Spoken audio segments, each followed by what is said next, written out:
জয় মা মনসা জয়। এই ভিডিওটা এক ভক্তর জন্যই আমি ভিডিওটা করেছি। তাই ভক্ত আমাকে বলছে মায়ের মুখ অবশ্যই খুবই ভালো। তোমার ভিডিওটা তুমি যা যা কথা বলছো মায়ের কাছে বা আমাদের কাছে সবই সত্যি হচ্ছে। এই মায়ের ফটো দেখে আমরা উপকৃত পাচ্ছি। অবশ্যই দাদা ভাই বা দিদি ভাই যেই দেখছো ভিডিওটা অবশ্যই যত দূর থেকে করছো কমেন্টে জানাবে। তা মায়ের কাছে বলতে অবশ্যই সুবিধা হয়।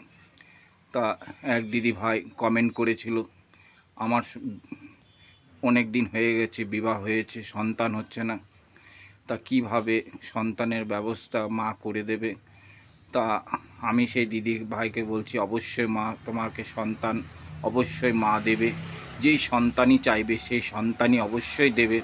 তা মায়ের ফটো দেখে কামনা করো তোমার অবশ্যই সন্তান হবে।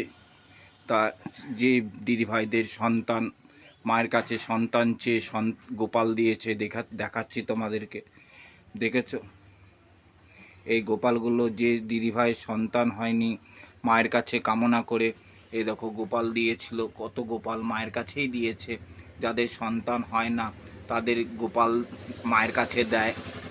তা যে দিদিভাইদের সন্তানের সমস্যা মায়ের কাছে ফটো দেখে কামনা করো, নিশ্চয়ই তোমার সমস্যা হবেই।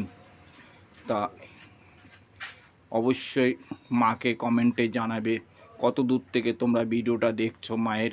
তা মাকে স্মরণ করবে, অবশ্যই তোমরা উপকৃত পাবে। এই মা খুবই জাগ্রত দেবী, খুব অল্প সময়ে কথা শুনে মা ভক্তদের মনের বাসনা কামনা পূর্ণ করে দেয়। তা মাকে আমি 3 বেলা সেবা দিই অবশ্যই। তা এই মা আমার কথা শুনে তোমরাও মাকে ডাকো। মা অবশ্যই তোমাদের দুঃখের কথা শুনবে।